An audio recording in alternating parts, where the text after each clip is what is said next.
Hello welcome back to my channel. ഇന്നത്തെ നമ്മുടെ video എന്ന് പറയുന്നത് നമ്മൾ 3 പേരും കൂടി സഡനായിട്ട് പ്ലാൻ ചെയ്തിട്ട് പോയിട്ടുള്ള ട്രിപ്പാണ് കേട്ടോ. അപ്പോൾ നമ്മൾ പോകുന്ന വഴിക്ക് നമ്മുടെ വണ്ടിയിൽ ഒരു സ്റ്റിക്കർ ഒട്ടിച്ചിട്ടുണ്ടായിരുന്നു. പ്രഭുവിൻ്റെ ഒരുപാട് കാലത്തൊരു ആഗ്രഹമാണ് ഇങ്ങനെ ഒരു സ്റ്റിക്കർ ഒട്ടിക്കണം എന്നുള്ളത്. അങ്ങനെ നമ്മൾ ഈ ഒരു സ്റ്റിക്കർ ഒട്ടിച്ചിട്ടുണ്ട്. ഒന്നുമില്ല, hey slow down your car, Brian junior is on board എന്ന് പറഞ്ഞിട്ടുള്ളൊരു ഇതാണ്. അപ്പോൾ നമ്മളിങ്ങനെ യാത്ര ചെയ്തുകൊണ്ടിരിക്കുകയാണ്. നമ്മൾ ചുരമൊക്കെ കയറി നമ്മൾ പോകുന്ന എവിടേക്കാണെന്ന് പറഞ്ഞിട്ടുണ്ടായിരുന്നില്ലല്ലോ, വയനാട്ടിലേക്കാണ്.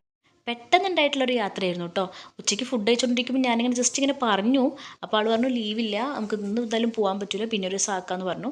പിന്നെ കുറച്ച് കഴിഞ്ഞപ്പോൾ പറഞ്ഞു മാറ്റിക്കോ പോകാമെന്ന് പറഞ്ഞിട്ട് ഞാനും ചുമ്മാ എടുത്ത് വണ്ടിയിൽ സാധനങ്ങളൊക്കെ പാക്ക് ചെയ്ത്. അപ്പോൾ ഞാൻ വീട്ടിൽ നിന്ന് ഇറങ്ങുമ്പോൾ അമ്മയോട് അച്ഛനോടൊക്കെ പറഞ്ഞു ഞങ്ങൾ പോകുന്നുണ്ട്, പക്ഷേ എത്ര ദൂരം പോവും എവിടെ വരെ എത്തുമെന്ന് അറിയില്ല, കാരണം വയനാട്ടിലേക്കാണ് പോകുന്നത്.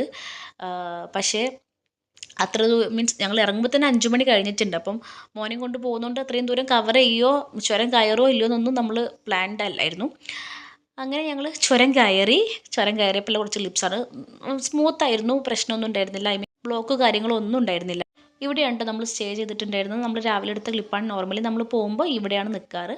അങ്ങനെ നമ്മൾ രാവിലെ രണ്ടുപേരും കൂടി ഡിസ്കസ് ചെയ്യുകയാണ് ഒരു 6 മണിക്കൊക്കെ എണീച്ചിട്ട് എവിടെ പോകും എന്നുള്ളത്. അപ്പോൾ ആൾ പറഞ്ഞു നമുക്കിന്ന് ഗുണ്ടൽപേട്ട് പോകാമെന്ന് പറഞ്ഞു. അങ്ങനെ നമ്മൾ റൂമൊക്കെ വെക്കേറ്റ് ചെയ്ത് ഗുണ്ടൽപേട്ടേക്കുള്ള യാത്ര തുടങ്ങി കേട്ടോ. ഗുണ്ടൽപേട്ട് എത്തിയപ്പം നോർമലി നമ്മൾ ഈ റീൽസിലൊക്കെ കാണുന്ന പോലെ സൂര്യകാന്തി ഒന്നും ഉണ്ടായിരുന്നില്ല.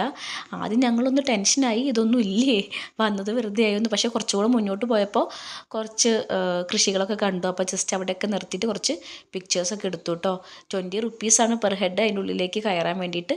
പക്ഷേ കുഴപ്പമൊന്നുമില്ല, നമുക്ക് കുറച്ച് ഫോട്ടോസും വീഡിയോസൊക്കെ കിട്ടുന്നതുകൊണ്ട് നമ്മൾ പൈസ കൊടുത്ത് അതിൻ്റെ ഉള്ളിൽ കയറിയിട്ടുണ്ടായിരുന്നു. ആളും ഭയങ്കര ഹാപ്പി ആയിരുന്നു കേട്ടോ. ഇപ്പോഴത്തെ മൂഡ് നോക്കണ്ട, പക്ഷേ ആൾ ഭയങ്കര ഹാപ്പി ആയിരുന്നു നമ്മുടെ കൂടെ ഇങ്ങനെ ചില്ല് ചെയ്ത് യാത്ര ചെയ്യാൻ വേണ്ടിയിട്ട്. അപ്പോൾ ഇതൊക്കെയായിട്ട് കുറച്ച് ക്ലിപ്സൊക്കെ നമ്മൾ എടുത്തിട്ടുണ്ടായിരുന്നത്. നമ്മൾ 3 പേരും കൂടെ ഇങ്ങനെ യാത്ര ചെയ്യുന്നത് ഭയങ്കര ഇഷ്ടമാട്ടോ എനിക്ക്. കാരണം എന്താ വെച്ചാൽ എനിക്ക് കൂടുതലും പ്രഭുവിൻ്റെ കൂടെ അല്ലെങ്കിൽ കുഞ്ഞിൻ്റെ കൂടെ സ്പെൻഡ് ചെയ്യാന്ന് പറഞ്ഞാൽ ഒരുപാട് ഇഷ്ടമാണ്. പക്ഷെ നമുക്ക് അതിനുള്ള സമയം ഇപ്പോൾ കിട്ടാറില്ല, കാരണം നമ്മളെ പ്രൊഫഷൻ ഇതായതുകൊണ്ട് നമുക്കങ്ങനെ ടൈം കിട്ടാറില്ല. മീൻസ് 3 പേർക്കും കൂടെ ഉള്ള ടൈം കിട്ടാറില്ല. അപ്പം ഇങ്ങനത്തെ ഒരു ടൈം യാത്രകളും കാര്യങ്ങളൊക്കെ ഉണ്ടാകുമ്പോഴാണ് നമുക്ക് കൂടുതലും ടൈമും കാര്യങ്ങളൊക്കെ 3 പേർക്കും കൂടെ ഒരുമിച്ച് കിട്ടാറുള്ളത്.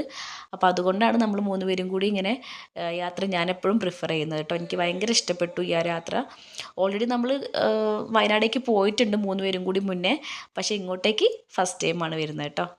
നമ്മളൊരു 9 മണി സമയത്തൊക്കെയാണ് കേട്ടോ അവിടെ എത്തുന്നത്. അപ്പോൾ ഇനി എന്താ ചെയ്യുക എന്നുള്ളത് നമ്മളൊട്ടും പ്ലാൻഡ് അല്ലാത്തതുകൊണ്ട് ഫുൾ കൺഫ്യൂഷനായിരുന്നു, എന്താ ചെയ്യേണ്ടത് എന്നുള്ളത്. അങ്ങനെ നമ്മൾ പിന്നെ കുറച്ചുകൂടെ മുന്നോട്ടേക്ക് പോയി. വീട്ടിൽ വിളിച്ചു, നമ്മൾ നേരെ മൈസൂർക്ക് വിടുകയാണ്, നമുക്ക് കുറച്ച് സ്റ്റോക്ക് എടുക്കാൻ വേണ്ടിയിട്ട്. അപ്പോൾ കുറച്ച് ക്യാഷൊക്കെ അറേഞ്ച് ചെയ്തു അച്ഛൻ നമുക്ക് വേണ്ടിയിട്ട്. അങ്ങനെ നമ്മൾ